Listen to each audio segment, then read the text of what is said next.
বিল্লাহি মিনাশ শাইতানির রাজীম বিসমিল্লাহির রহমানির রহিম। রহমান তিনি এই কোরআন শিখিয়েছেন, দয়ার সাগর, যার দয়ার কোনো শেষ নাই।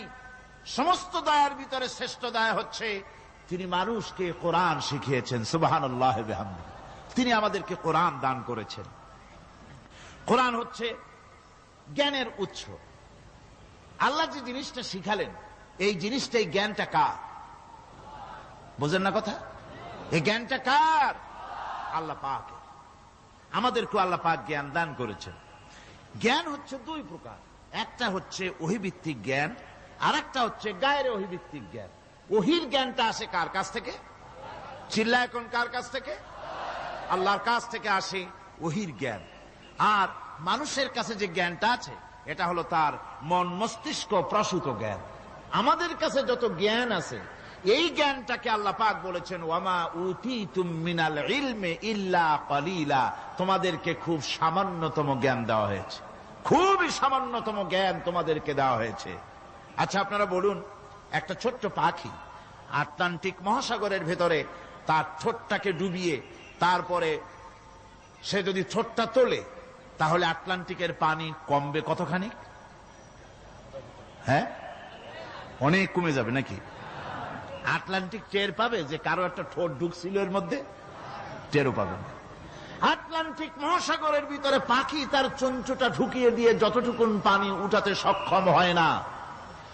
ওহীর জ্ঞান বাদ দিয়ে গোটা পৃথিবীতে মানুষের যত জ্ঞান আছে, মানব সৃষ্টির প্রথম দিন থেকে নিয়ে আজ পর্যন্ত, এখান থেকে নিয়ে কিয়ামত পর্যন্ত যত জ্ঞান এসছে এবং যত জ্ঞান হবে মানুষের, সমস্ত জ্ঞান এক জায়গায় করলে আল্লাহ সুবহানাহু ওয়া তাআলার অনন্ত অসীম জ্ঞানের মহাসমুদ্রের ভেতর থেকে পাখি যেমন আটলান্টিক থেকে যতটুকুন পানি উঠাতে পেরেছে, বিশ্বের মানুষ আল্লাহর জ্ঞান থেকে অতটুকুনও তুলতে পারে না। ওয়ামা উতীতুম মিনাল ইলমি ইল্লা কালিলা। খুব সামান্যতম জ্ঞান তোমাদেরকে দেওয়া হয়েছে। আমি অবাক হই যখন আল্লাহ পাকের কোরআনে কারীমের এই আয়াত যখন স্টাডি করি, যখন পড়াশোনা করি, মুতালা করি, অবাক হয়ে যাই। মানুষকে সামান্যতম জ্ঞান দেওয়া হয়েছে। আল্লাহ বলছেন সামান্যতম জ্ঞান। ওয়ামা উতীতুম মিনাল ইলমি ইল্লা কালিল যদি বলতেন, তবু একটা কথা ছিল যে তোমাদেরকে কিছু জ্ঞান দেওয়া হয়েছে। তো কিছু না, বলা হচ্ছে ওমা উতীতুম মিনাল ইলমি ইল্লা কালিলা, সামান্যতম, খুবই সামান্য জ্ঞান দেওয়া হয়েছে। সেই সামান্য জ্ঞানের ঠেলায় আমরা কোত্থেকে কোথায় চলে গিয়েছি। গরুর গাড়ি থেকে রকেট পর্যন্ত গিয়েছি, টেলিগ্রামের টরেটক্কা থেকে ফ্যাক্স পর্যন্ত পৌঁছে গেছি। এ কি সোজা জ্ঞান? এখান থেকে এই মাহফিলের ছবি, নিউজ, ভিউজ এন্ড পিকচার একত্রিত করে ছবি করে আপনি ফ্যাক্সের মেশিনে ঢুকিয়ে দিলেন, কোড নাম্বার টিপি দিলেন, লন্ডন, আমেরিকা, জেদ্দা, বিভিন্ন জায়গায় দিয়ে দিলেন।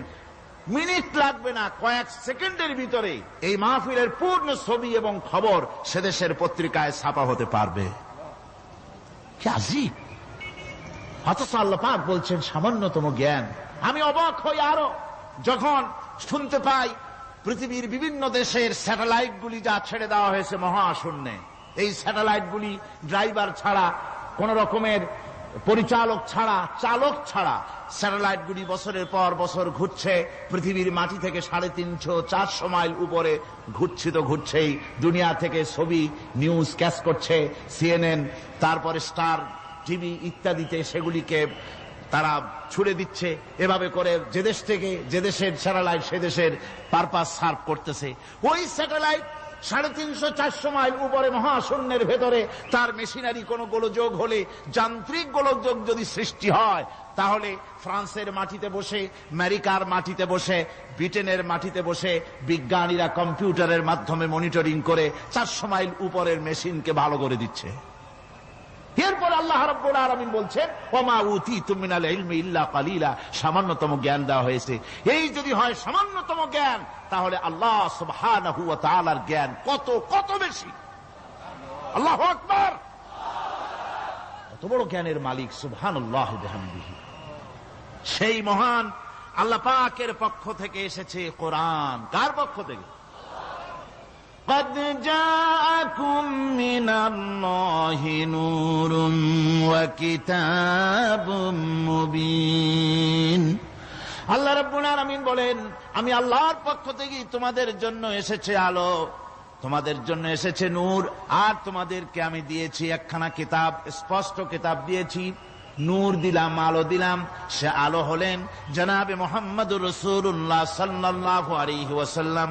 আর আমি যে তোমাদেরকে কিতাব দিয়েছি সেই কিতাবের নাম কোরআনে কারীম। একখানা কিতাব দিলাম যার নাম কোরআন শরীফ, একখানা কিতাব দিলাম আর একটা আলো দিলাম তোমাদেরকে। আল্লাহ পাক বলছেন তিনি দয়াবান রহমান, তিনি আমাদেরকে কোরআন শিখিয়েছেন। এই কোরআনের নাম কে রেখেছে? কে রেখেছে কোরআনের নাম? আল্লাহ। নাম শুধু কোরআনের নাম কোরআন নয়, শুধু কোরআনের নাম কোরআন, কোরআনের নাম ফুরকান, কোরআনের নাম হুদা, কোরআনের নাম শিফা তানজিল, কোরআনের নাম কিতাব, কোরআনের নাম জিক্র। অনেকগুলি নাম আল্লাহ নিজেই কোরআনের নাম রেখেছেন। কোরআন এর অর্থ হল সর্বাধিক পঠিত, সর্বাধিক পঠিতব্য, বহুল পঠিত। কোরআন শরীফ নাজিল হওয়ার আগে এই নাম আল্লাহ পাক দিলেন। আর আজ দেখা গেল পৃথিবীর বুকে কোরআনের চাইতে বেশি পড়া হয়েছে এমন একটা বইয়ের নাম কোন? বলেন, এমন একখানা কিতাবের নাম বলেন যে কিতাবখানা কোরআনের চাইতে সবচাইতে বেশি পড়া হয়েছে, এমন একটা কিতাবের নাম বলতে পারবেন? পারবেন না। কোরআন সর্বাধিক পঠিত কিতাব। আল্লাহ রাব্বুল আলামিন এই কিতাবকে অবতীর্ণ করেছেন। আলিফ লাম রা কিতাবুন আনজালনাহু ইলাইকা লিতুখরিজান নাসা মিনাজ যুলুমাতি ইলান নূর। আলিফ লাম রা, গোটা পৃথিবীর মানুষের মুখে আল্লাহ রাব্বুল আলামিন তালা লাগিয়ে দিয়েছেন, চ্যালেঞ্জ করেছেন, দুনিয়ার সব বোঝো। কত ভাষাবিদ পৃথিবীতে আছে, আরবি ভাষায় যারা পিএইচডি করেছে, ডিগ্রি করেছে, বড় বড় নাম যারা ভাষাবিদ, তারা যদি সম্ভব হয় তাহলে তারা বলুক আলিফ লাম রা এর অর্থ কি। আলিফ লাম মিম হা মিম আইন সিন কফ ইয়াসিন তাহা, পারবে কেউ এর অর্থ করতে? ওয়াল্লাহু আ'লামু বিমুরাদি। এর অর্থ কেবলমাত্র আল্লাহ এবং তার বান্দা, যার প্রতি এই কিতাব অবতীর্ণ করা হয়েছে, তিনি বুঝতে পারেন। আল্লাহ পাক বলছেন কিতাবুন আনজালনাহু ইলাইকা, আমি আপনার প্রতি একখানা কিতাব অবতীর্ণ করেছি, লিতুখরিজান নাসা মিনাজ যুলুমাতি ইলান নূর। একখানা কিতাব দিয়েছি, সুবহানাল্লাহ বিহামদি। এমন একখানা কিতাব দিলাম যেই কিতাবের সম্পূর্ণ কিতাবখানা 30 পারা কোরআন শরীফে কিতাব, যার প্রতিটি সূরা কিতাব, যার প্রতিটি আয়াত কিতাব, যার প্রতিটি শব্দ কিতাব, যার প্রতিটি অক্ষর কিতাব। এমন বিশাল কিতাব আল্লাহ রাব্বুল আলামিন আজিম কিতাব দান করলেন। আল্লাহ পাক বলেন এই জন্য দান করেছি যাতে করে আপনি মানব মণ্ডলীকে অন্ধকারের ভিতর থেকে আলোর দিকে নিয়ে আসতে পারেন। এই জন্যই এ কোরআন আমি আপনার প্রতি নাজিল করেছি। কোরআনে কারীম আল্লাহ পাক অবতীর্ণ করেছেন মানুষের কাছে, অর্থাৎ রাসূল করিম সাল্লাল্লাহু আলাইহি ওয়াসাল্লামের কাছে। এক সময় এইভাবে নাজিল হয়নি, 30 পারা কোরআন একসাথে আসেনি। এসছে কিভাবে? ধারাবাহিকভাবে, আস্তে আস্তে, একটু একটু করে আল্লাহ পাক অবতীর্ণ করেছেন। এই কোরআন আল্লাহ নাজিল করলেন। তিনি বললেন আর রহমান আল্লামাল কোরআন। রহমান, তিনি কোরআন শিক্ষা দিয়েছেন, এমন কোরআন যে কোরআনে কোনো ভুল নাই। যেরকম সুবহানাল্লাহ। দেখেন যত রকমের বই মানুষে লেখে, বাংলা, ইংরেজি, উর্দু, ফার্সি, যত রকমের ভাষায় হোক, যত বই লেখা হয়, বইয়ের ভূমিকায় গ্রন্থকার তিনি লেখেন এই বই লিখতে গিয়ে ভুল ভ্রান্তি হয়ে যেতে পারে, যদি কারো চোখে ধরা পড়ে জানিয়ে দিলে পরবর্তী সংস্করণে তা পরিশুদ্ধ করতে বাধ্য থাকিব। এরকম কথা বলে না? না, এরকম বলে যে আমি একখান বই লিখছি, এ বইয়ের মতো নির্ভুল বই আর কেউ লিখতে পারে নাই। এমন বাপের বেটার পৃথিবীতে জন্মাইছে কেউ?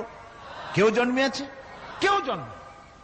এবং বইয়ের সূচনায় কোন গ্রন্থকার নিজের প্রশংসা দিয়ে বই শুরু করে না, বই শুরু করে নিজের দুর্বলতা দিয়ে। বই লিখতে গিয়ে ভুল হতে পারে, ছাপার ভুল হতে পারে, আমার ভুল হতে পারে, এটা সবাই লেখে। এই একখানা কিতাব তামাম পৃথিবীর বুকে অদ্বিতীয় কিতাব। এই কিতাবের রচয়িতা, এই গ্রন্থের অথার, এই মহাগ্রন্থের মালিক, তিনি এই গ্রন্থ শুরু করেছেন নিজের প্রশংসা দিয়া। জোরে বলেন সুবহানাল্লাহ। কোরআন কভার খোলা মাত্রই গ্রন্থকারের প্রশংসা শুরু হয়ে গেল। আলহামদুলিল্লাহি রাব্বিল আলামিন। পড়েন সবাই, আলহামদুলিল্লাহি রাব্বিল আলামিন। সমস্ত প্রশংসা, যাবতীয় প্রশংসা ওই আল্লাহ সুবহানাহু ওয়া তাআলার, যিনি तमाम বিশ্ব জাহানের যিনি স্রষ্টা, পালনেওয়ালা রব। সুতরাং তার প্রশংসা দিয়ে শুরু হলো। বইয়ের অথার যিনি, কিতাবের অথার যিনি, গ্রন্থের মালিক যিনি, তার নিজের প্রশংসা দিয়ে বই শুরু হয়ে গেল। সামনে এগোলেন, এবার কিতাব সম্পর্কে চিন্তা আসতে পারে, ভুল টুল আছে নাকি? কিতাব খোলা মাত্রই প্রশংসার পরে দেখতে পাবেন যালিকাল কিতাবু লা রাইবা ফীহি। এই কিতাবের ভিতরে, এই সেই কিতাব যার ভিতরে কোনো ভুল নাই, কোন সন্দেহের অবকাশ নাই। বিরাট চ্যালেঞ্জ আল্লাহ পাক করেছেন। পৃথিবীতে আল্লাহকে অস্বীকার করেছে এমন বহু পাপিষ্ঠ নরাধম নরপশু মানুষ মানব সমাজে জন্মায়েছে যারা আল্লাহকে অস্বীকার করেছে। আছে না? আছে না? কিন্তু একথা কেউ আজও বলেনি যে কোরআন শরীফ মানুষের তৈরি। একথা বলে কেউ প্রমাণ দিতে পারেনি, একথা বলার সাহসও কেউ রাখে না। তার কারণ, কেউ যদি বলে যে কোরআন মানুষের তৈরি, তাহলে তাকে বলা হবে যে তাহলে মানুষের তৈরি যখন, তুমিও তো মানুষ, একখানা তৈরি করো। আজ পর্যন্ত এই চ্যালেঞ্জের মোকাবেলা কেউ করতে পারেনি। আল্লাহ রাব্বুল আলামিন বলেন, আম ইয়াকুলুনা ইফতারাহু কুল ফাআতু বিসূরাতিন মিন মিসলি ওয়াদউ মান ইসতাতা'তুম মিন দুনিল্লাহি ইন কুনতুম সাদিকিন। ও নবী, ওরা কি কথা বলে যে কোরআন মানুষের বানানো? যদি তাই হয়, আপনি বলুন যে তোমরা তোমাদের যত রকমের সাহায্যকারী আছে সমস্ত সাহায্যকারীদের সাথে নাও আর কোরআনের সূরার মতো করে সূরা বানাও। এরপরে আল্লাহ রাব্বুল আলামিন আবার চ্যালেঞ্জ করলেন, কুল লা ইন ইসতামা'তিল ইনসু ওয়াল জিন্নু আইয়াতু বিমিসলি হাদাল কুরআন। আপনি বলুন, तमाम পৃথিবীর মানুষ আর জেনেরা সব একত্রিত হয়ে যাও, সবাই একত্রিত হয়ে কোরআনে কারীমের সূরার মতো করে সূরা বানায় নিয়ে আসো যদি তোমাদের পক্ষে সম্ভব হয়। আল্লাহ পাক বলেন, লা ইয়াতুনা বিমিসলিহি ওয়ালাউ কানা বা'দুহুম লিবা'দিন যাহিরা। তোমরা যদি জেনেদের সাহায্যকারী মানুষ হও, মানুষের সাহায্যকারী জেনেরা হও, तमाम পৃথিবীর মানুষ আর জেন একত্রিত হয়ে প্রচেষ্টা চালালেও আল্লাহর কোরআনের সূরার মতো করে একটা সূরা কেউ বানাতে পারবে না। পারবে? পেরেছে কেউ? আজও পর্যন্ত কেউ কোরআনে কারীমের সূরার মতো করে একটা সূরা কেউ এই পৃথিবীতে বানাতে পারেনি, কারো পক্ষে এটা সম্ভব হয়নি। আল্লাহ রাব্বুল আলামিন আবার চ্যালেঞ্জ করেন, ইন কুনতুম ফি রাইবিম মিম্মা নাযালনা আলা আবদিনা ফাআতু বিসূরাতিন মিন মিসলি ওয়াদউ শুহাদাআকুম মিন দুনিল্লাহি ইন কুনতুম সাদিকিন। আমি আমার বান্দার উপরে যে কিতাব অবতীর্ণ করেছি এর ভিতরে সন্দেহ আছে বলে যদি মনে করো এর ভিতরে সন্দেহ আছে মানুষের বানানো, এমনটি যদি সন্দেহ হয়, তাহলে কোরআনের সূরার মতো করে একটা সূরা বানাও, ছোট্ট একটি সূরা বানাও। ফাতু বিসূরাতিন, সূরা আলে ইমরানের মতো না, সূরা আরাফের মতো না, সূরা মায়েদার মতো না। ফাতু বিসূরাতিন, ছোট্ট ছোট্ট একটি সূরার মতো করে একটা সূরা বানাও। কিয়ামত হয়ে যাবে, মানুষ কোরআনে কারীমের মতো একটি ছোট্ট সূরাও বানাইতে পারবে না। সুবহানাল্লাহ পড়ে। আমার ভাইয়েরা, এই কোরআন আল্লাহ রব্বুল আলামিনের পক্ষ থেকে নাজিল হলো। কোরআন মানুষের চিরটা কাল ধরে, আবহমান কাল ধরে মানুষের মনকে আকৃষ্ট করেছে। কোরআনে কারীমের এর ভাষা, এর লালিত্য, এর মাধুর্য, এর রচনা শৈলী এবং এর গতিময় ছন্দ, এর শব্দ বিন্যাস মানুষকে মুগ্ধ করেছে চিরকাল ধরে। আল্লাহর নবী বলেন, এ কোরআন যখন আমি তেলাওয়াত করতেছিলাম একটা রাত্রে, যে রাতে আমার তেলাওয়াতের সামনে ছিল জেনেরা যখন আমার কাছ থেকে তেলাওয়াত শুনল, ইসসামিআতু হাত্তা ক্বালু ইন্না সামি'না কুরআনান আজাবা। আমার মুখ থেকে যারা যখন তেলাওয়াত শুনল, জেনারা তখন এ কথা না বলে পারে নাই, আমরা এক আশ্চর্য ধরনের কিতাব শুনেছি। জোরে বলেন সুবহানাল্লাহ। ইন্না সামি'না কুরআনান আজাবা, এক আশ্চর্য ধরনের কোরআন শুনেছি। বলতেছে সেই সব জেনেরা যাদের বয়স 1000 বছর, 1500, 2000 বছর, 500 বছর, যারা জাব্বুর শুনেছে, ইনজিল শুনেছে, তাওরীত শুনেছে, সেসব জেনেরা বলছে ইন্না সামি'না কুরআনান আজাবা, আশ্চর্য কিতাব শুনেছি। এমন এক কিতাব ইয়াহদি ইলার রুশদ, যে কিতাব শুনলে পরে শ্রোতাকে হেদায়েতের রাস্তা দেখায় দেয়, এমন এক কিতাব শুনলাম।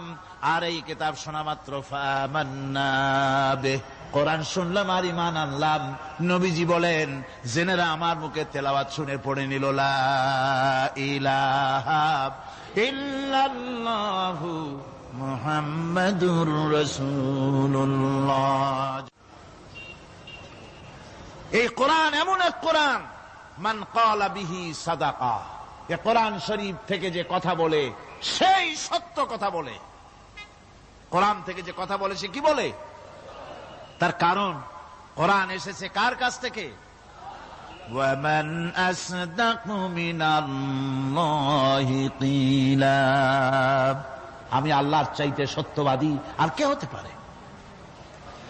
আল্লাহর নবী বলেন, কোরআন থেকে যে কথা বলে সেই সত্য কথা বলে। আর ওয়ামান আমিলা বিহি উজরা, এই কোরআন যে আমল করবে তাকে পুরস্কার দেওয়া হবে, সে পুরস্কৃত হবে, দুনিয়ায় পুরস্কার পাবে, আখিরাতেও পুরস্কার পাবে। সুবহানাল্লাহ। ওয়ামান হাকামা বিহি আদালা, আর কোরআন থেকে যে বিচার ফয়সালা করবে সেই কেবলমাত্র সঠিক সুষ্ঠু বিচার কায়েম করবে, সোশ্যাল জাস্টিস সেই করতে পারবে, সুবিচার জাস্টিস কায়েম সেই করতে পারবে। ওয়ামান দাআ ইলাইহি হুদিয়া ইলা সিরাতিম মুস্তাকিম, আর কোরআন থেকে যে দাওয়াত দেয়, কোরআনের দিকে যে দাওয়াত দেয় সেই কেবলমাত্র সঠিক সহজ সরল রাস্তার দিকে দাওয়াত দেয়, যেই দাওয়াত শুরু হয় পৃথিবীর মাটি থেকে আর শেষ হয় গিয়া জান্নাতুল ফেরদাউসে। আমার ভাইয়েরা, কোরআন এর পরিচয়ের কথা বলতেছিলাম। আল্লাহ পাক কি কোরআন আমাদের শিখালেন, কোন কোরআন আমাদের শিখিয়েছেন, সেই কোরআনের পরিচিতি আপনাদের সামনে আমি তুলে ধরতেছি। আমি নিজে না, এবার কোরআন তার পরিচয় নিজেই দেবে। কেউ যদি কোরআনের কাছে জিজ্ঞাসা করে, কোরআন তুমি কোথা থেকে নাজিল হয়েছ, কে তোমাকে নাজিল করেছে, এই প্রশ্ন যদি কেউ কোরআনের কাছে করে, কোরআন নিজেই তার জবাব দিতে পারে কিনা? কোরআন নিজেই বলে, তানজিলাম মিম্মান খালাকাল আরদা ওয়াস সামাওয়াতিল উলা, এ কোরআন নাজিল করেছেন তিনি, যিনি ওই সুউচ্চ আকাশ আর জমিনকে যিনি সৃষ্টি করেছেন, সেই আল্লাহ আমারে নাজিল করেছেন।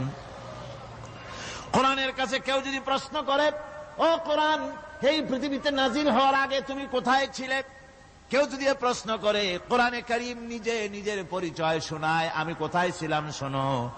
বাল হুয়া কুরআনুম মাজিদুন ফি লাউহিম মাহফুজ, বরং এই কিতাব অতীব মর্যাদা সম্পন্ন সুরক্ষিত ফলকে লিপিবদ্ধ ছিল, আমি ছিলাম লৌহে মাহফুজে, সেখান থেকে এসেছি। যদি কেউ প্রশ্ন করে, কোরআন কি কোরআন তুমি কার উপরে অবতীর্ণ হয়েছ, জবাব কোরআন নিজেই দেয়, ওয়া আমিনু বিমা নুযিলা আলা মুহাম্মাদ ওয়া হুয়াল হাক্কু মির রাব্বিহিম। ঈমান আনো সেই জিনিসের উপরে যেটা মুহাম্মদ সাল্লাল্লাহু আলাইহি ওয়াসাল্লামের উপর অবতীর্ণ হয়েছে। আবার অন্য আয়াতেও জবাব পাওয়া যায়, তাবারাকাল্লাযী নাযালাল ফুরকানা আলা আবদিহি লিয়াকুনা লিল আলামিনা নাযীরা। অতীব বরকতপূর্ণ মহান সত্তা সেই আল্লাহ রাব্বুল আলামিন, যিনি তার বান্দার পরে ফুরকান অবতীর্ণ করেছেন। সুবহানাল্লাহ বিহামদি। কোরআনের নাম আমি বলেছিলাম শুধু কোরআন নয়, অনেক নাম আছে কোরআনের। আর এক নাম ফুরকান। কোরআনের আর এক নাম কি? আল ফারকু বাইনাল হাক্কি ওয়াল বাতিল। কোরআন হচ্ছে সেই মহাসত্য যা মিথ্যা এবং সত্যের মধ্যে পার্থক্য সূচিত করে, মঙ্গল এবং অমঙ্গলের মধ্যে পার্থক্য সৃষ্টি করে, যা সত্য এবং মিথ্যার মধ্যে তাফরিকা সৃষ্টি করে, সত্যকে মানুষকে বুঝিয়ে দেয়। তার নাম হচ্ছে ফুরকান। এবার যদি প্রশ্ন করা হয়, ও কোরআন, বুঝলাম তুমি লৌহে মাহফুজে ছিলে, বুঝলাম তুমি নবীজির উপরে নাজিল হয়েছো, এবার বলো তুমি কোন মাসে নাজিল হয়েছো? তুমি তো আসছিলা প্রথম কোন মাসে নাজিল হয়েছো? এ প্রশ্ন যদি কেউ করে, কোরআন তার জবাবে বলবে, শাহরু রমাদানাল্লাযী উনজিলা ফীহিল কুরআন। রমজানের পবিত্র মাসে আমি অবতীর্ণ হয়েছি। সুবহানাল্লাহ। যদি প্রশ্ন করা হয়, রমজানে তো আসছো, কিন্তু প্রথম নাজিল হয়েছিল কোন সময়? ওটা কি দিন ছিল না রাত ছিল? কোরআন তার জবাবে বলে, ইন্না আনজালনাহু ফি লাইলাতিল কদর। কদরের পবিত্র রাতে আমি এই পৃথিবীতে আমার আগমন ঘটেছিল। যদি প্রশ্ন করা হয়, বুঝলাম সবই, কেন নাজিল হয়েছে তুমি? এই পৃথিবীতে তোমার আসার উদ্দেশ্য কি? মূল কাজটা কি? এই প্রশ্ন যদি করা হয়, কোরআনে কারীম তার জবাবে বলে, শোনো কেন এসেছি। লিতুখরিজান নাসা মিনাজ যুলুমাতি ইলান নূর। আমার মিশন হচ্ছে গোটা বিশ্ব মানবতাকে পুঞ্জীভূত জমাট বাঁধা অন্ধকারের ভেতর থেকে টেনে বের করে আলোর সন্ধান দিতে, আলোর দিকে আনার জন্য আমি কোরআন নাজিল হয়েছি।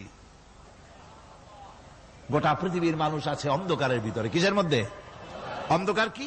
অন্ধকার হচ্ছে পুঁজিবাদ, অন্ধকার সমাজতন্ত্র, অন্ধকার ধর্ম নিরপেক্ষতাবাদ, অন্ধকার জাতীয়তাবাদ।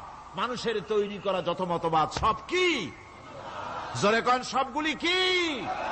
অন্ধকার। এই অন্ধকারের ভেতর থেকে মানুষগুলিকে টেনে আনবে কোরআন কিসের দিকে? আলোর দিকে। এবার যদি প্রশ্ন করা হয়, বুঝলাম তুমি অন্ধকার থেকে আলোর দিকে নিয়ে আসবে, আলোর দিকে আসলে পরে ফায়দাটা কি হবে? মূল ফায়দাটা বুঝায় দাও, আসল ফায়দা কি হবে তোমারে যদি মানি? কোরআন তার জবাব দেয়, নিজের পরিচয় নিজে তুলে ধরে, ফামান তাবিআ হুদায়া ফালা খাউফুন আলাইহিম ওয়ালা হুম ইয়াহজানুন। এই কোরআনকে যদি মেনে চলো, এই কোরআনের আইন যদি মানো, সমাজে মানো, ব্যক্তিতে মানো, পরিবারে মানে, রাষ্ট্রে মানো, জীবনের সব ক্ষেত্রে সমস্ত জায়গায় যদি এই কোরআনকে মেনে চলো, ফালা খাউফুন আলাইহিম, তাহলে তোমাদের কোনো ভয় থাকবে না, ওয়ালা হুম ইয়াহজানুন, কোনো চিন্তাও থাকবে না। কিসের ভয় থাকবে না? কোরআনের আইন মেনে যদি চলো সমাজে ও রাষ্ট্রে, চুরির ভয়, ডাকাতির ভয়, জেনার ভয়, হত্যার ভয়, সন্ত্রাসের ভয়, কোনো ভয় থাকবে না। ওয়ালা হুম ইয়াহজানুন, চিন্তাও থাকবে না। খাওয়া পড়া, শিক্ষা, চিকিৎসা, বাসস্থান, এগুলির কোনো চিন্তা থাকবে না। কোরআনের সমাজে সব কিছুর গ্যারান্টি দেওয়া হবে, সবগুলি পেয়ে যাবে। এখন যদি আবার প্রশ্ন করা হয়, কোরআন বুঝলাম তোমারে মানলে পরে সব ফায়দা হবে, তাহলে এবার জবাব দাও, তোমার ভিতরে কি রাজনীতি আছে নাকি? আমি তো মানুষ, আমার রাজনীতি করা লাগে। Man is social animal. আমরা তো জঙ্গলের পশু নই, আমরা তো মানুষ। আমাদের সমাজ আছে, আমাদের পৌর নির্বাচন আছে, আমাদের জাতীয় নির্বাচন আছে, আমাদের কলকারখানা আছে, জমিন আছে, আমাদের রাজনীতি, অর্থনীতি, সমাজনীতি আছে, পারিবারিক নীতি আছে, অনেক নিয়ম মালা আছে, নিয়ম নীতি আছে। তোমারে মানলে তোমার ভিতরে কি ওগুলো আছে নাকি সে কথা বলো। কোরআন তার জবাবে বলে, وَنَزَّلْنَا عَلَيْكَ الْكِتَابَ تِبْيَانًا لِكُلِّ شَيْءٍ وَهُدًى وَرَحْمَةً ওয়া বুশরা লিল মুসলিমিন। কোরআন জবাবে বলে, শুনে রাখো, শুধু অর্থনীতি সমাজনীতি নয়, শুধু রাজনীতি আর শিক্ষানীতি যুদ্ধনীতি নয়, তোমার জীবনে যা কিছু দরকার, ইহকালে যা কিছু দরকার, পরকালে সব কথাগুলি আল্লাহ রব্বুল আলামিন আমি কোরআনের সিনার ভিতরে খুলে খুলে বর্ণনা করে দিয়েছেন। সব কথা এ কোরআনে কারীমের ভিতরে রয়েছে। তোমার এমন কোন জিনিস নাই যা তুমি কোরআনে কারীমের মধ্যে পাবে না। তোমার সমস্ত প্রয়োজন আমার বুকের মধ্যে আল্লাহ দিয়ে দিয়েছেন। বিজ্ঞান আছে, দর্শন আছে, ইতিহাস আছে, সব আছে এর মধ্যে। তবে কোরআনের মধ্যে বিজ্ঞান আছে বলে আমি এটাকে বিজ্ঞানের কিতাব বলবো না, দর্শন আছে বলে দর্শনের কিতাব আমি বলবো না, রাজনীতি আছে বলে কোরআনকে আমি রাজনীতির কোন কিতাব বলবো না। কোরআন তাহলে কি? কোরআন হচ্ছে অর্থনীতি, সমাজনীতি, রাজনীতি, পারিবারিক নীতি, মানুষের জীবনের যা কিছু প্রয়োজন, সমস্ত নীতিমালার নীতি গ্রন্থের নাম হতেছে কোরআনে কারীম। সমস্ত নীতিমালার নীতি গ্রন্থ কোরআন। এখানে রয়েছে সব কিছুর উৎস, যেটা গ্রহণ করলে পরে মানুষ আরামে থাকতে পারবে। অমুসলিম নাগরিক বৃন্দ তাদের নাগরিক মর্যাদা পাবে। মুসলমান, কৃষক, নারী, চিকিৎসা, কৃষিবিদ, সাধারণ মানুষ, রং, বর্ণ, ভাষা নির্বিশেষে গোটা মানব সভ্যতা আরামে বাস করতে পারবে। পশু পাখিও আরামে থাকবে, গাছপালাও আরামে থাকবে, যেহেতু নির্দেশ হয়েছে বিনা প্রয়োজনে গাছের পাতাটিও ছিঁড়ো না। ইসলামের সমাজ যদি চালু হয়, গাছেরাও আরাম পাবে, পাহাড়ও আরাম পাবে। চট্টগ্রামের লোকেরা যেভাবে পাহাড় কাটা আরম্ভ করেছে, এটা বড় দুঃখজনক। জুমলায় মোতারেজা একটা বলে দিলাম, অপ্রাসঙ্গিক হলেও জরুরি কথা। আপনারা পাহাড় কাটতেছেন না, আপনাদের নিজেদের পায়ে নিজেরা কুড়াল মারতেছেন। খবরদার পাহাড় কাটবেন না। আল্লাহর প্রকৃতির ভারসাম্য আপনারা নষ্ট করছেন বলে ওজোন স্তরে ফাটল ধরেছে। তা রিপেয়ার করার জন্য আজকে বিশ্বের সব বিজ্ঞানীরা হতাশ হয়ে গিয়েছে, পাগল হয়ে গেছে। কেমনে এই ওজোন স্তরের ফাটলকে রিপেয়ার করব? ওজোন স্তরটা কি?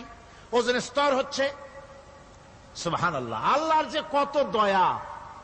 সূর্য, সেই সূর্যের রয়েছে আলট্রা ভায়োলেট রে, যাকে বাংলায় বলা হয় অতি বেগুনি রশ্মি। যে রশ্মিটা সৃষ্টি জগতে যদি আসে আর তা যদি কোনো প্রাণীর শরীরকে টাচ করে, তাহলে সমস্ত প্রাণী ক্যান্সার হয়ে, এক্সিমা হয়ে, বিখাউজ হয়ে, অ্যাজমা হয়ে সমস্ত প্রাণী মরে যাবে, কেউ বাঁচবে না। মারাত্মক রশ্মি। সেই রশ্মিটা যাতে সৃষ্টি জগৎকে টাচ করতে না পারে, সেজন্য আল্লাহ পাক একটা ওজোন স্তর তৈরি করেছেন। ওখানে এসে ওটা বাধাপ্রাপ্ত হয়, পৃথিবীর মাটিতে আসে না। যা কিছু পৃথিবীর মানুষের জন্য, পৃথিবীর জন্য কল্যাণকর, সেগুলি সূর্য থেকে আসতে থাকে। সুবহানাল্লাহ ওয়া বিহামদিহি। যেটা ক্ষতিকর, সেটা আল্লাহ পাক আটকায় রাখেন। এখন সেই ওজোন স্তরে ফাটল ধরলো। কেমনে ফাটল ধরলো? ফাটল আপনি আমি ধরাইছি। আপনি বলবেন যেটা কেমন কথা, আমি তো ওইখানে যাই নাই, আমি ফাটল ধরাইলাম কেমনে? ওই যে সেই আপনার প্রাইমারি স্কুলে ভিজিট করতে গিয়েছিল ইন্সপেক্টর, তারপরে প্রাইমারি না হাই স্কুল ভিজিট করতে গেছে। যায়া জিজ্ঞেস করছে, ছেলেরা কি পড়ছো? বল ইতিহাস। ঠিক আছে, ইতিহাস থেকেই প্রশ্ন করব। বলতো চীনের প্রাচীর কে ভেঙেছে? ছেলেরা জবাব দিচ্ছে না। তুমি বলো, তুমি বলো। কেউ বলছে না। বেঞ্চের কোনা যে ছেলেটি, সে বলছে সর্বনাশ। কেউ যখন স্বীকার করে না, এটা তো আমার মাথায় আসবে। সব শেষ ইন্সপেক্টর তাকে বলছে, তুমি বলো তো কে ভেঙেছে চীনের প্রাচীর? কয়, স্যার, গ্রামে আমার দুষ্টমির যথেষ্ট বদনাম আছে, কিন্তু চীনের প্রাচীর ভাঙার মতো দুষ্কর্ম আমি করি নাই। ইন্সপেক্টর খুব রেগে গেলেন, মাস্টারের দিকে তাকালেন। এই বুঝি আপনার ইতিহাস পড়ানো? মাস্টার ইন্সপেক্টরের বিরক্তি ভরা মুখ দেখে বলছেন, স্যার রাগ করবেন না, এসব ছাত্র তো আমার, ওদের অবস্থা তো আমি জানি। আপনি আসছেন ঢাকা থেকে, আপনি জানবেন কি? আমি হলপ করে বলতে পারি, আমার ক্লাসের কোন ছাত্র চীনের প্রাচীর ভাঙে নাই। ইন্সপেক্টর রাগ হইয়া চলে গেছে হেডমাস্টারের রুমে, যায় বলছে যে আমি আপনার স্কুলের গ্রান্টকে আমি নাকচ করে দেব, মঞ্জুরি আমি ক্যান্সেল করে দেব। কেন? এই অবস্থা। হেডমাস্টার বলছে, স্যার রাগ করবেন না, আপনার জন্য কিছু টাকা পয়সাও রাখছি হাদিয়া, বড় একটা চর্বিযুক্ত খাসিও জবাহ করা হয়েছে, পুকুর থেকে রুই মাছ তোলা হয়েছে। তারপরেও আমার ছাত্ররা, টিচাররা বলার পরেও যদি আপনার সন্দেহ হয়ে থাকে যে আমার ছাত্ররাই ভাঙছে, তো ওই আপনি অসন্তুষ্ট হবেন না, রাগ করবেন না। স্যার, ওই প্রাচীর ভাঙতে যা খরচ লাগে আমি কিছু খরচ দেবো, তো আপনি রাগ করেন না। এখন চিন্তা করেন, স্কুলের ছাত্র থেকে শুরু করে হেডমাস্টার পর্যন্ত জ্ঞানের বহর। তো বলতেছিলাম, আপনি আমি ওজনের স্তরে ফাটল ধরিয়েছি, তার অর্থ এই নয় যে আপনারা গিয়ে ওখানে কুড়াল মারিয়ে ওটারে ভাঙছেন। তাহলে ওটা কি হয়েছে? কোরআনে কারিমে রব্বুল আলামিন বলেন, ওয়ামা আসাবাকুম মিন মুসিবাতিন ফাবিমা কাসাবাত আইদিকুম ওয়া ইয়াফু আন কাসীর। যত বিপদ তোমাদের উপর আরোপিত হয়, সমস্ত বিপদ তোমাদের দুই হাতের কামাই করা। কে বলছেন? আল্লাহ পাক। ওজনের স্তরে ফাটল ধরেছে, এটা বিপদ। বিশ্বের সমস্ত মানব সভ্যতা, সৃষ্টি জগতের জন্য বিপদ। এই বিপদের জন্য দায়ী পৃথিবীর মানুষ। কিরকম? সেটা হচ্ছে গাড়ির পেছন থেকে যে কালো ধোঁয়া বের হয়, কল কারখানার চিমনি থেকে যে কালো ধোঁয়া বের হয়, এই কালো ধোঁয়াগুলি, তারপরে সমস্ত কেমিক্যাল উইপেন সেগুলি যে টেস্ট করা হয়, তার রিয়াকশন ইত্যাদি, এই কালো ধোঁয়া এবং সমস্ত মারণাস্ত্রগুলি এক্সপেরিমেন্ট করার সমস্ত এই রিয়াকশনগুলি সবগুলি গিয়ে ওই ওজোন স্তরে ফাটল ধরিয়ে দিয়েছে। আস্তে করে পাতলা হয়ে এটা ফেটে গিয়েছে, অতি বেগুনি রশ্মি আসা শুরু করেছে। এটাকে বন্ধ করার জন্য বিজ্ঞানীরা আজ মরিয়া হয়ে গিয়েছে। ইনশাআল্লাহ আল্লাহ পাক তার বিজ্ঞানীদের মানুষের মাথায় বুদ্ধি এনে দিবেন, রিপেয়ারও হয়ে যাবে ইনশাআল্লাহ। সবাই বলেন ইনশাআল্লাহ। তাহলে বললাম কেন এ কথাটা? এই জন্য বললাম যে কোরআনে কারীমের মধ্যে আল্লাহ রাব্বুল আলামিন সব কথা বলে দিয়েছেন, কোনো কথা বাদ রাখেন নাই। পাহাড়গুলি ভেঙে আমরা ক্ষতি করতেছি, গাছগুলি কেটে আমরা ক্ষতি করতেছি, প্রকৃতির ভারসাম্য নষ্ট করে দিচ্ছি, ফলে সমুদ্রের পানি স্ফীত হচ্ছে, ভূমিকম্প বাড়তেছে, ঘূর্ণিঝড় হচ্ছে, টর্নেডো হচ্ছে, পৃথিবী বিধ্বস্ত হয়ে যাচ্ছে, ক্লাইমেটের পরিবর্তন আসছে। আজকে পৌষ মাস, এটা কি মাস? কত তারিখ? দেখেন বাংলা ভাষাকে কত মহব্বত করি। যদি বলি আজকে ডিসেম্বরের কত তারিখ, গড় গড় করে মুখস্থ হয়ে যাবে। বাংলারে খুব ভালোবাসি, মাসটার তারিখ বলতে পারলাম না, দুঃখিত। এই হলো আমাদের ভালোবাসা।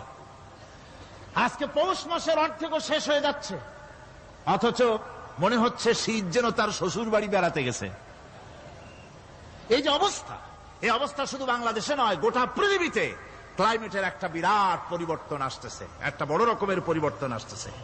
এর কারণ হচ্ছে এই পৃথিবীর মানুষেরা নিজেরাই প্রকৃতির ভারসাম্যকে নষ্ট করে দিয়েছে।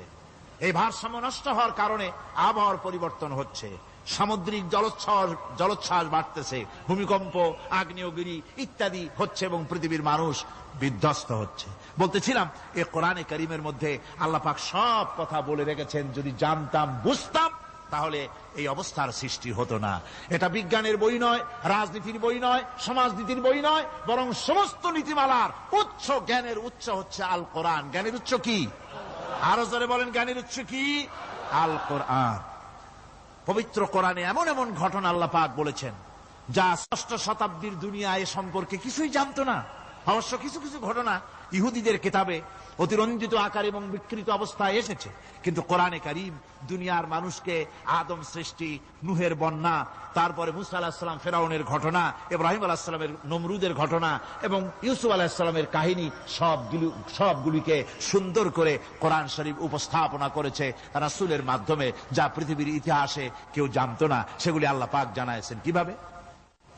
কোরআনে কারীম বলছে, তিলকা মিন আম্বাইল গায়বি নূহিহা ইলাইকা মা কুনতা তা'লামুহা আনতা ওয়ালা কওমুকা মিন ক্বাবলি হাযা। এ হলো সব অজ্ঞাত ঘটনা।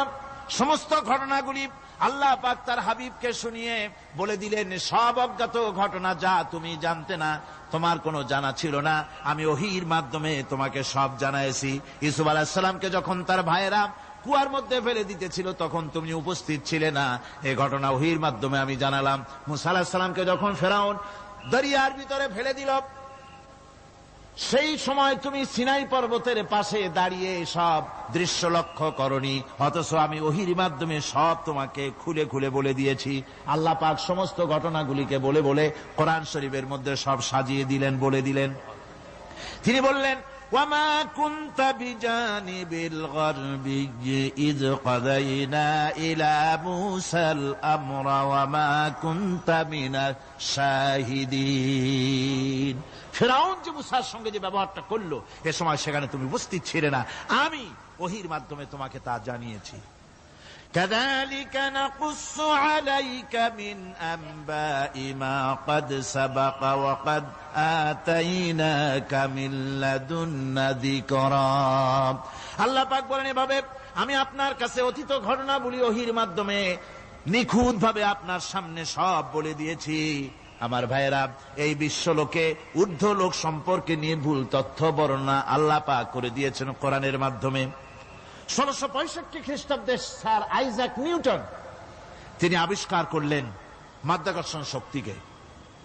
এই মাধ্যাকর্ষণ শক্তি, ল অফ গ্রাভিটেশন, এ সম্পর্কে মানুষের এই থেকে কিছু জানলো, কিন্তু আজ থেকে 1400 বছর আগে আল্লাহ রাব্বুল আলামিন তার উম্মি নবী, যিনি কোনো বিজ্ঞানাগারে লেখাপড়া করেন নাই, কোনো সায়েন্স রিসার্চ করেননি, যিনি কোনো কলেজ ইউনিভার্সিটিতে পড়াশোনা করেননি, তার মাধ্যমে জানিয়েছেন মাধ্যাকর্ষণ শক্তির কথা। কোরআন বলছে, ইন্নাল্লাহা ইউমসিকুস সামাওয়াতি ওয়াল আরদা আন তাজুলা।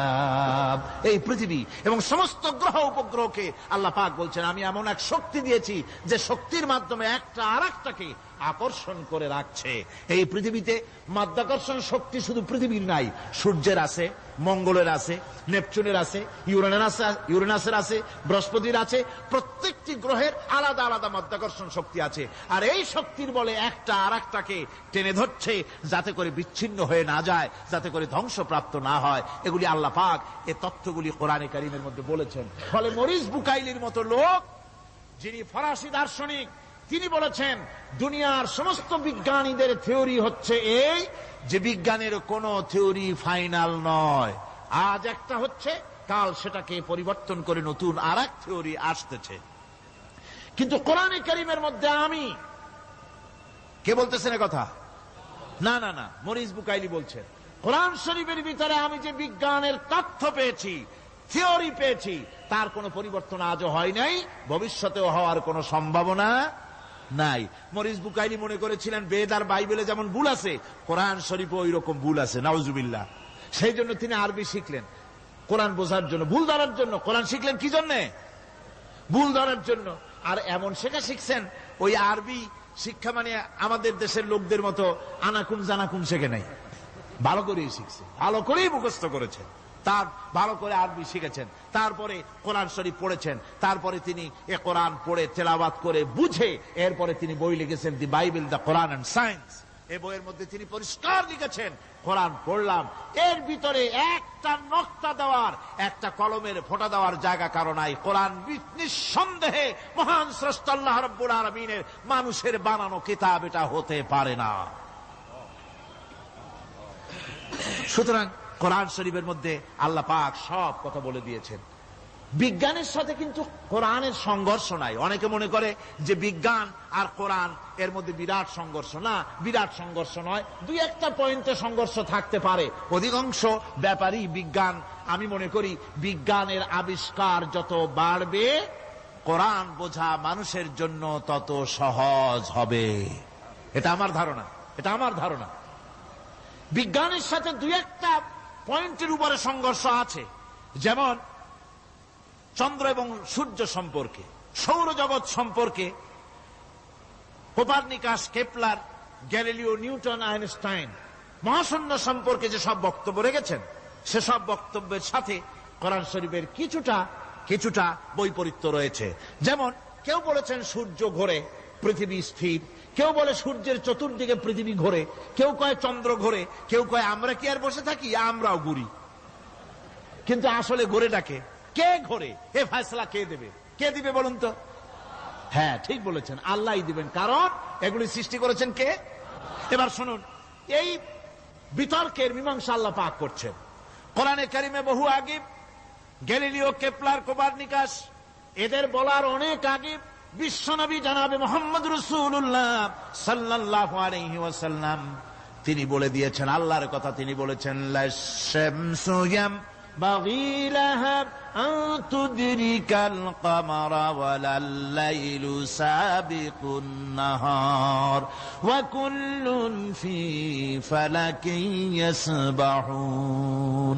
প্রবল জ্ঞানী হইবে যাহারা, আপন মনেতে বুঝিবে তাহারা, রাত্রি পারে না আগে যাইবার দিনের স্থান করি অধিকার, চন্দ্র বাঁধে না সূর্যের গায়েতে, সূর্য পারে না চন্দ্রকে ধরিতে, যার যে স্থান বহাল রাখিয়া ভ্রমণ করিছে খোদাকে ডরিয়া।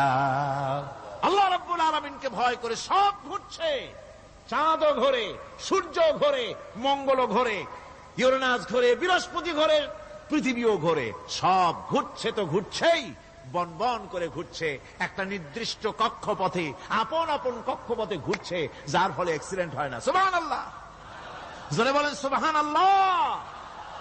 নির্ধারিত কক্ষে ঘুরছে, নির্ধারিত কক্ষে ঘুরছে, এর কক্ষগুলি আল্লাহ পাক ঠিক করে দিয়েছেন, সেই কক্ষে ঘুরতেছে, একে অপরের পথ অতিক্রম করতেছে না। আবার ওই মহাশূন্যের ভেতরে রয়েছে black hole. Black hole, black hole কি? ব্ল্যাক হোল হচ্ছে একটা বিরাট অন্ধকার গহ্বর, একটা মৃত্যুকূপ। এত বড় বিরাট ব্ল্যাক হোল মহাশূন্যে আছে, বিজ্ঞানীরা হয়রান হয়ে গেছে, তার এত বড় শক্তি। সে শুধু তারা খায় না, কোন তারকা ঘুরতে ঘুরতে যদি তার কাছে এসে যায় তারাকে খেয়ে ফেলে। কোন আলো যদি কাছে আসে, আলো শুষে নিতে নিতে আলো যার থেকে এসেছে সেটাকেও শেষ করে ফেলে। এ ধরনের একটা দারুণ আকর্ষণী শক্তি তার মধ্যে আল্লাহ সৃষ্টি করেছেন। একটা ব্ল্যাক হোল আছে মহাশূন্যের ভিতরে, সূর্য, চন্দ্র, গ্রহ, নক্ষত্র, যে সূর্য পৃথিবীর চাইতে 13 লক্ষ গুণ বড়, এমন 2 কোটি সূর্য খাইয়া হজম করতে পারে, এত বড় ব্ল্যাক হোল আল্লাহ তৈরি করে রেখেছেন মহাশূন্যের উপরে। রয়েছে মিল্কি ওয়ে, রয়েছে গ্যালাক্সি, অন্তত 10,000 কোটি, 10 সহস্র কোটি তারকা দিয়ে সমৃদ্ধ গ্যালাক্সি মিল্কি ওয়ে, যেটা অন্ধকার রাত্রে, তারকা সজ্জিত রাতে উত্তর দক্ষিণ দিকে টানা একটা পথের মতো দেখা যায়। এটা হচ্ছে গ্যালাক্সি, এইটাকে বলা হয় মিল্কি ওয়ে, এটা হচ্ছে ছায়াপথ। অসংখ্য তারকা এর মধ্যে রয়েছে। কত বড় বড় তারকা, অনেক দূরে, তাই আমরা দেখি বিন্দু বিন্দু, আসলে কি বিন্দু না। কত বড় জানেন? বিজ্ঞানীরা বলেছেন দৈত্যের মতো বিরাট বিরাট তারকা আছে, যে সূর্য পৃথিবীর চাইতে 13 লক্ষ গুণ বড়। এরকমের সূর্যের অন্তত 3 কোটি সূর্য খাইয়া হজম করতে পারে, এরকম অসংখ্য তারকা মিল্কি ওয়ের ভিতরে আল্লাহ সৃষ্টি করেছেন। সুবহানাল্লাহ বিহামদিহি, সুবহানাল্লাহ। আর মানুষ লাফায়, 4 আঙ্গুল মানুষ খালি লাভ দেয়, মোষ কতগুলো রাখিয়া, কোন আনন্দে লাফা, কি শক্তি তোমার! মহাশূন্যের তুলনায় এই পৃথিবীর অবস্থান কি জানেন? এই জন্য যত বেশি পড়াশোনা করবেন মাথা নত হয়ে যাবে। কমিউনিস্ট হয় ছাগলেরা, বুদ্ধিমান কোনদিন কমিউনিস্ট হয় না। কারা কমিউনিস্ট হয়? ছাগলগুলি, যাদের আকল নাই, যাদের জ্ঞান নাই, বুদ্ধি নাই, ওরাই কমিউনিস্ট হয়। কোন চিন্তাবিদ, কোন বিজ্ঞানী কমিউনিস্ট হয় না। মাথা নত হয়ে যায়, আল্লাহর এই সৃষ্টি দেখে পাগল হয়ে যায়। নিঃসন্দেহে আল্লাহ আছেন, নইলে পরে এগুলি হয় কি করে?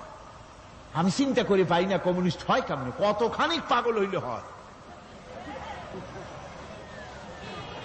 ছোট্ট একটা রুমাল দেখলে মনে করি কোন তাঁতি এটারে বানাইছে, একটা এই কি জানি কয় মাইক দেখলে মনে করি কেউ এটাকে বানাইছে, টেবিল দেখলে মনে করি কেউ বানাইছে, ফ্রিজ দেখলে মনে করি বানাইছে কেউ, একটা সুই দেখলে মনে করি কেউ এটাকে বানাইছে।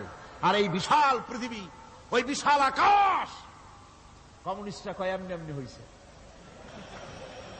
আমার বন্ধুগণ, মাথা নত হয়ে আসবে চিন্তা করলে কি বিশাল সৃষ্টি আল্লাহ পাকের। এই ছায়াপথ, এই গ্যালাক্সি, এর তুলনায় পৃথিবীর অবস্থান কোথায়? পৃথিবীর অবস্থানটা হচ্ছে, আমার হাতে এটি একটি কলম,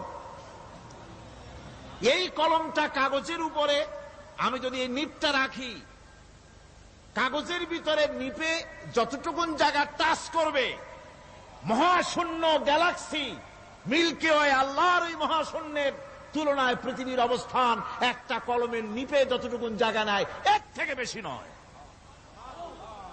এই যদি হয় পৃথিবী, তাহলে সেই পৃথিবীর মানুষ আপনি কতটুকুন? সলিমুদ্দি বসিরুদ্দি খালি লাফায়।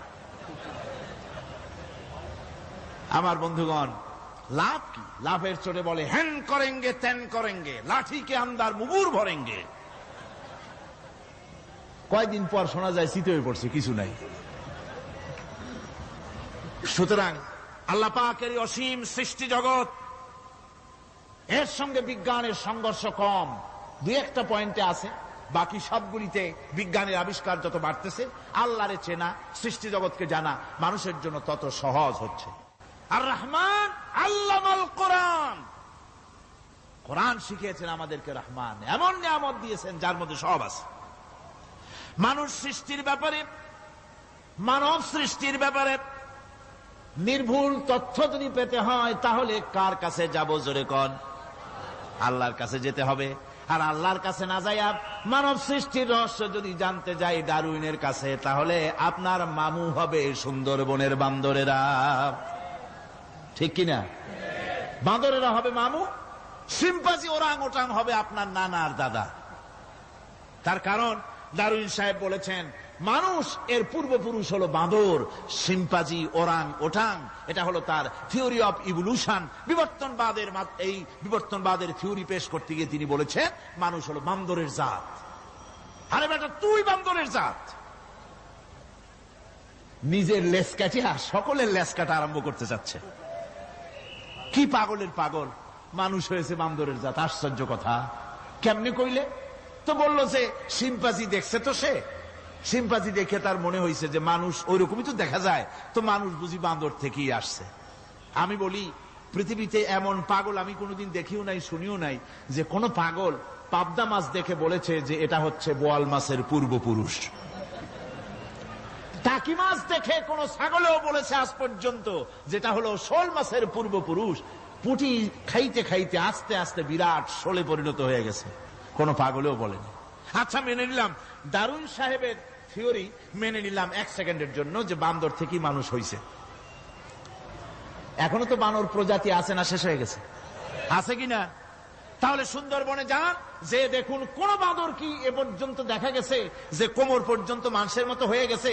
আর একটু দুধ আর পনির আর একটু এই শুটকি মাছ লোট্টা ফিশ খাওয়াইলে আর কদিনের মধ্যে এই বান্দরটা মানুষ হয়ে যাবে। হয়েছে এরকম? বাঁদরের 12 আনা মানুষ হয়ে গেছে, 14 আনা মানুষ হয়ে গেছে, আর অল্প একটু বাকি। এরকম দেখা গেছে কোথাও? দেখা যায়নি। এগুলি পাগলামি কথা, পাগলামি কথা। মানুষ বানর থেকে আসেনি, মানুষ ওরাং ওটাং থেকে আসেনি, মানুষ সিম্পাজি থেকে আসেনি। মানুষ এসছে কোত্থেকে? এটা জানতে হলে, এ নির্মূল তথ্য জানার জন্য আসতে হবে কোরআনের কাছে। কার কাছে?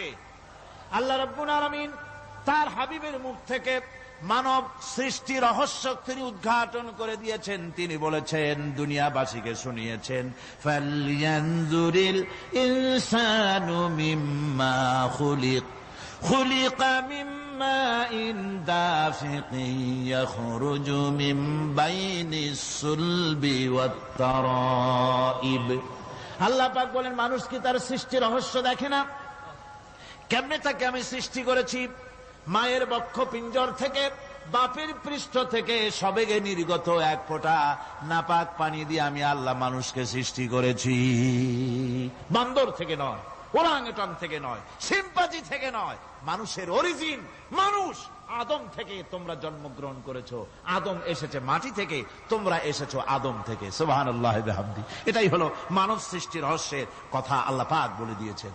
অন্যত্র আল্লাহ বলেন, ইন্না খালাকনাকুম মিন তুরাবিন সুম্মা মিন নুতফাতিন সুম্মা মিন আলাকাতিন সুম্মা মিন মুদগা। নিষ্প্রাণ মাটি থেকে তোমার উৎপত্তি হয়েছে, আর এই নিষ্প্রাণ মাটি দিয়ে তোমাকে তৈরি করা হয়েছে।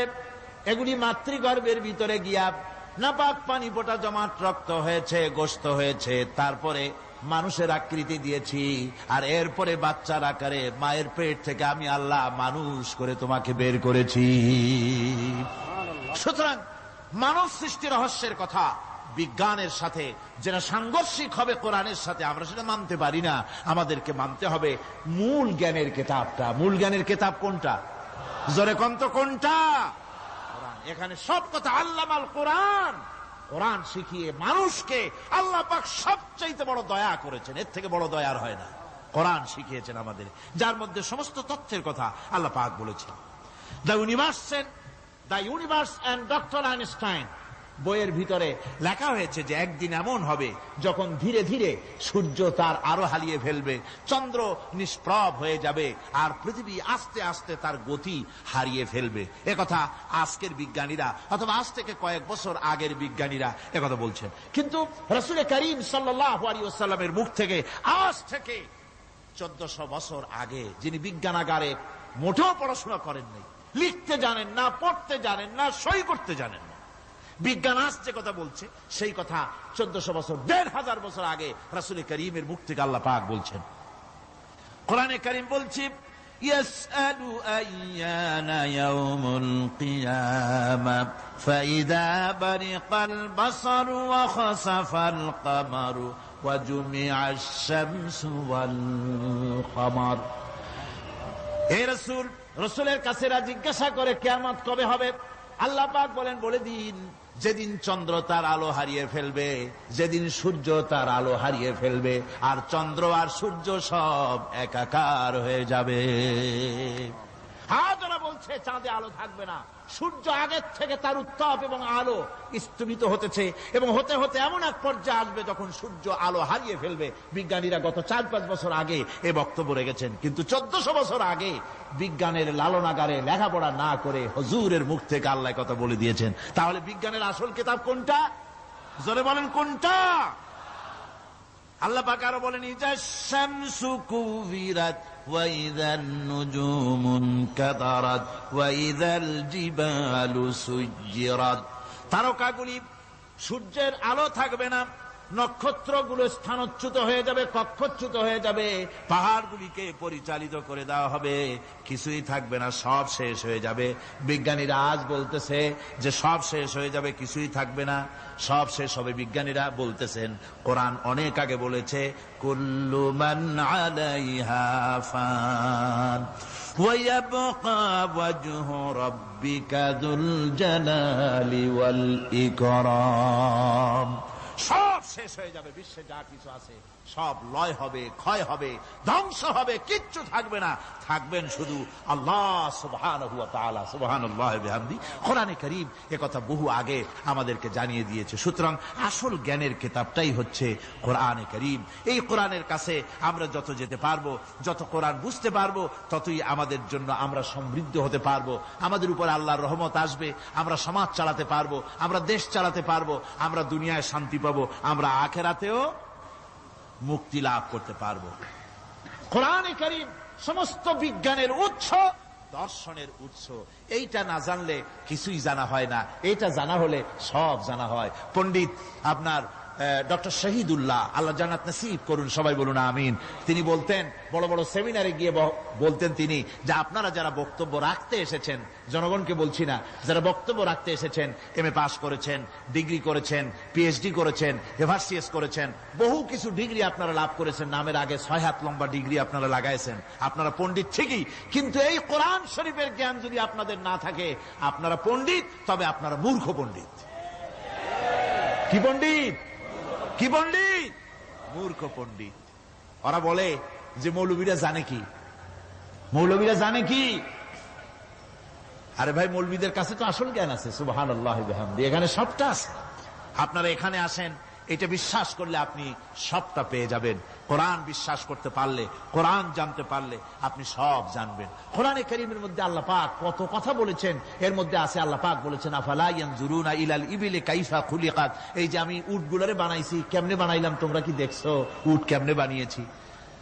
মুফাসসিরিন মুফাসসিরিনে কেরাম এর উপরে অনেক আলোচনা করেছেন। তারা বলেছেন যে উট মরুভূমির জাহাজ, তারপরে উটের পিঠে একটা চুট আছে, কোন কোন উটের পিঠে দুইটা চুট আছে, মাঝখানে বসে একটারে হেলান দিয়ে আর একটা ধরে বসা যায়। আমি দেখছি দুইটা চুটওয়ালা উট, আফ্রিকান উট আমি দেখেছি, যে চুট সুবহানাল্লাহ দেখলে অবাক হয়ে যেতে হয় যে আল্লাহর কি কুদরত। উটের পৃষ্ঠে দুইটা চুট, মাঝখানে আপনি বসবেন, পিছনেরটা একটা সোফা সেটের মতো, পিছনে হেলান দিলেন, আর সামনে যখন সে মরাল সম চড়াই উত্তরাই পথ দিয়ে নামা ওঠা করবে, তখন আপনি যেন পড়ে না যান সেজন্য সামনেরটা বুকের সাথে জড়ায় ধরবেন। এরপরে কি সৃষ্টি আল্লাহর, সুবহানাল্লাহি বিহামদিহি। জিরাফগুলি দেখুন, জিরাফগুলি তার মাথা কত বড় উঁচা। লন্ডন জুতে জিরাফ দেখলাম, সে জিরাফের দেহ থেকে তার মাথাটা 22 ফিট উঁচা। মানে সে যদি নিচে দাঁড়ায়, 3 তলা বিল্ডিং এর ছাদের উপরে নাস্তা দিলে তো নিচে দাঁড়ায় খাইতে পারে, এই অবস্থা। সেই জিরাফে পানি খাবে কেমনে? মাথা হলো অত উঁচায়, পিছনের ঠ্যাং দুটা খাটো, সামনের ঠ্যাং দুটো উঁচা, এখন পানি খাবে কেমনে? ওই মাথা নামাইতে গেলে ঠ্যাং তো অনেক উঁচা। আল্লাহ পাক এমন সুন্দর ব্যবস্থা করলেন, সামনের দুইটা ঠ্যাং এভাবে সরায় দেওয়ার মতো। ও যখনই পানি খায় দেখলাম দুইটা ঠ্যাং অনেক ছেড়ায় দেয়, দুই দিকে ঠ্যাং চলে যায়, তখন মাথাটা সহজে নিচে নামায় আসে, পানি খাইতে পারে। এই সুযোগগুলি আল্লাহ সুবহানাহু ওয়া তাআলা তিনি করে দিয়েছেন। ওমা কুন্না আনিল খালকি গাফিলিন, আমি আমার সৃষ্টি জগৎ সম্পর্কে অমনোযোগী নহি। সুবহানাল্লাহি ওয়া বিহামদিহি। ভল্লুকগুলি কি বিরাট বিরাট একটা ভল্লুক, শ্বেত ভল্লুক দেখেছি, কৃষ্ণ ভল্লুক দেখেছি, হাঁটতেছে মনে হয় যেন পায়ের তলায় হাফসুল করা, ঠিক জুতা পায়ের তলাটা যেমন দেখা যায় ওই রকমের তলাটা, গায়ে একেবারে পশম। ওই বরফের দেশে থাকতো, সে শীত কষ্ট না পায় সেই জন্য আল্লাহ একটা কম্বল ওর গায়ে জড়ায় দিয়েছে, অটোমেটিক কম্বল। সুবহানাল্লাহি বিহামদিহি। তো উট, আল্লাহ বলছেন উট কেমনে বানাইছি দেখছো? আফালা ইয়ানজুরুনা ইলাল ইবিলি কাইফা খুলিকাত, উট বানালাম কেমনে দেখেছিস? মানুষ অবাক হলো, আল্লাহ এত কথা থুইয়া উটের কথা বলছেন, কারণ নানান রকম মানুষ বলল। শেষ পর্যন্ত প্রাণীতত্ত্ববিদরা তারা আবিষ্কার করলেন মূল কারণটি। অনেক কারণ আছে আল্লাহ পাকে কথা বলার। উট তো মরুভূমির জাহাজ, তারপরে উট মানুষের অনেক উপকারে আসে, একথা বলা হয়েছে। প্রাণীতত্ত্ববিদরা খুঁজে খুঁজে তারা দেখতে পেয়েছে যে উটকে জবাহ করে দেখা গেছে উট সমস্ত প্রাণী বাতাস থেকে অক্সিজেন যতটা গ্রহণ করে ততটা ছেড়ে যায়, যতটা গ্রহণ করে ততটা ছেড়ে যায়।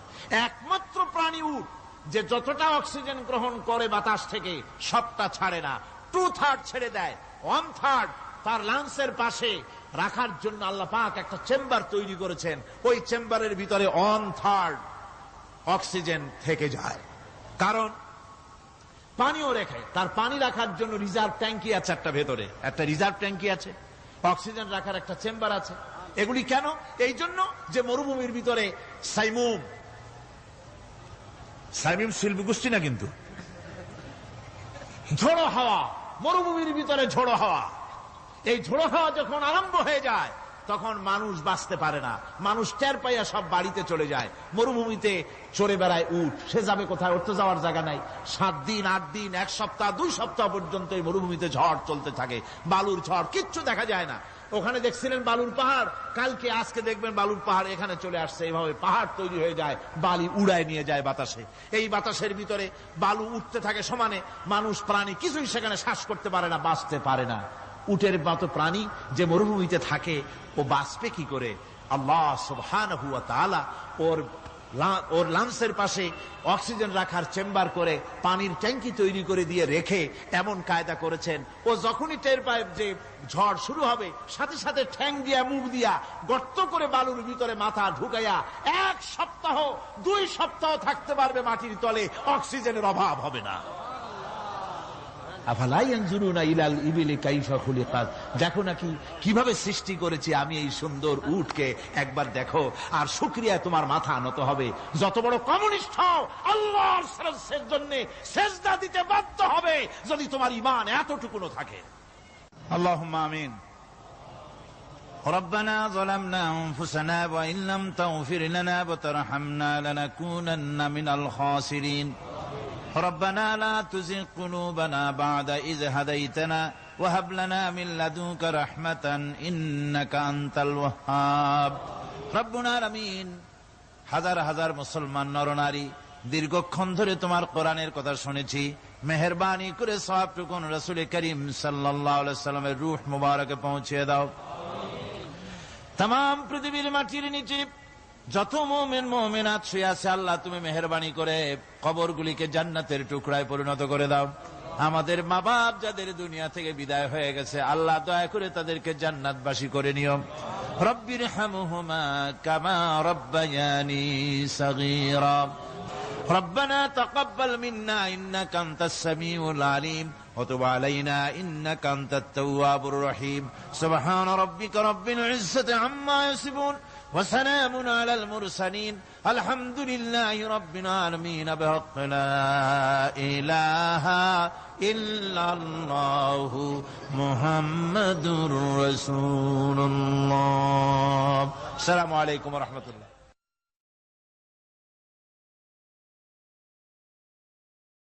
This track is downloaded from videolove24.com.